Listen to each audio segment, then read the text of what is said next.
Hello, everyone. I am your practical Pandit, and today we are going to explore one of the most misunderstood combinations in astrology, the Mars and Rahu conjunction, also known as the Angarak Yog. Right? Now, traditionally, it was labeled as inauspicious, dangerous, or even cursed. Right? But is that the full story? Absolutely not.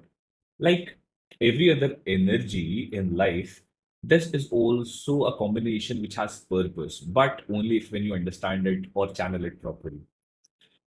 Now, when you do that, it becomes the source of your incredible strength and transformation, the transformation which you yourself wanted to have since long, right? Understand this, Rahu magnifies whatever it touches, sometimes causing chaos when left unchecked. And this is something which I will call a universal truth. Now, when these two combine, they form an intense and erratic energy that can be misdirected if not handled or channeled properly, right? That's where the problem arises. But let's not stop there. Astrology, it's not about fear, right? It's about understanding and channeling energies in a conscious way. Now, coming to the topic again, this energy doesn't always creates problem, right? Or I should say, it doesn't always create problem externally. Often, when we have a look or when we start studying it, the trouble begins within, as a form of anxiety, restlessness, or a sudden burst of anger. Children, if I talk about this, may appear as hyperactive child or difficulty in focusing or aggressive child, especially if Mars and Rahu are activated through planetary periods or your transits, Mahadasha and Antardasha, we call them. However, uh, if I jump one stage for teenagers, this is a stage where they want to do what they feel right? But there are always people who know, who know everything that this is not right. They keep on poking them or maybe teaching them, right? This can manifest as a rebellious nature, defiance against authority, because why not? They are in the age. Emotional impulsiveness can also be a part which leads to the dedicated anxiety, which we talk about. Mars demands action while Rahu distorts perception, often pushing them towards, identity crisis. Coming to another stage, for adults, the energy can become the source of frustration, like work-related stress or difficulties in a relationship. That's why it is easier to have this combination or Mahadasha or Antardasha when you are young and when you don't know things, or there's someone to teach you. Because when the stages are good, you just keep on suffering, right? Only if you don't know things. Huh? Okay. Mars and Rahu don't act alone, right? They never do. It is like telling you you are full of anger, but where, how, on whom, on what are always an answer. The third planet's involvement plays a critical role in deciding where and how this energy will actually express itself. Now, when I say a third planet, it may be an aspect that is drishti, it may be mutual rashi, lordship, connection, anything that connects these two planets with the third one. For instance, if you have Mars, Rahu, and Moon, right?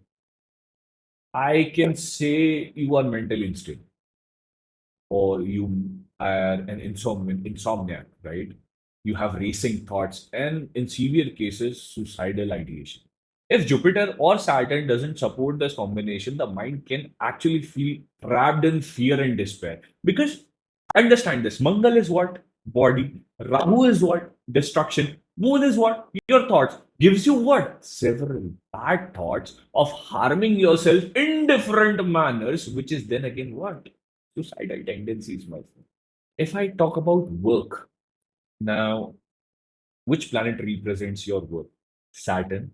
Now, Mangal is what? You. Rahu is what? Your thoughts. Makes you what? An overthinker.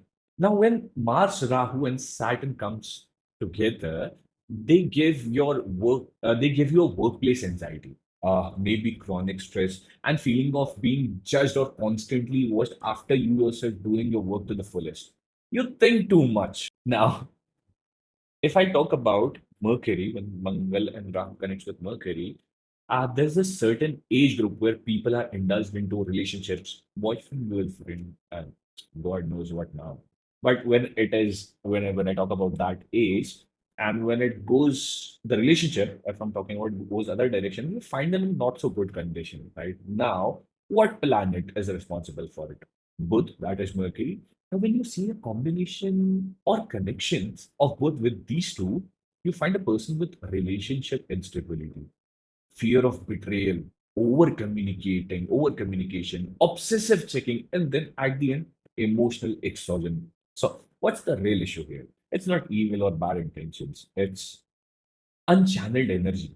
Think of it as like having a Ferrari without brakes. It's not about the speed itself, but how you control it, which matters, right?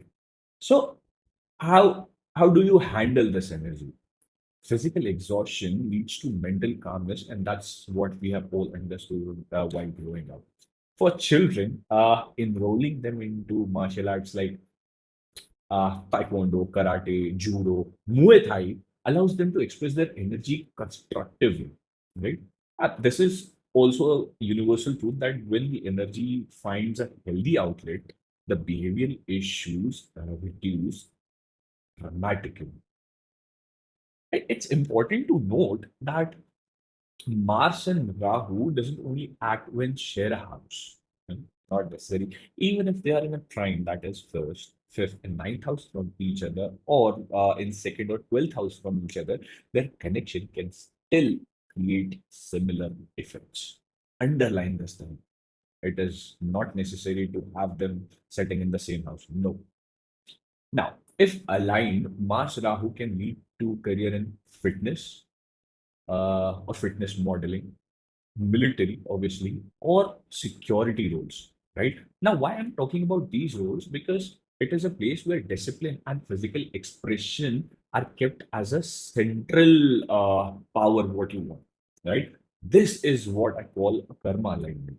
Training, educating, and aligning energy rather than actually fearing it, because there was not somebody to talk about it and explaining it to you in a practical manner. So, depending on which third planet they are connected or they make a connection with, you can see improvement in various areas. Let's say what we talked about. We talked about moon, right?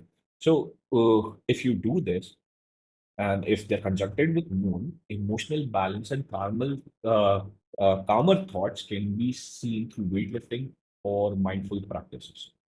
With Mercury, enhanced intellect or communication through disciplined learning, learning to know when to speak and when to literally shut up is something which it will teach you. With Saturn, improved work habits and reduced anxiety, because when your every bad energy is drained, you actually come to know what you're doing with your work, right?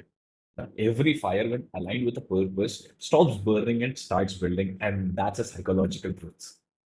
So if Mars and Rahu is part of your chart or someone that you care about, don't panic. There's nothing to panic, right? Understand where your energy leaks, where what is that particular part where your anxiety grows, and how discipline can redirect that force. When you align action with purpose, energy actually becomes your ally, right? Not your enemy. Why it would be? Understanding this actually matters, right? So, coming to an end, stay grounded, stay aware, and together, let's transform astrology from fear to empowerment. I am your practical pundit, and I will see you later.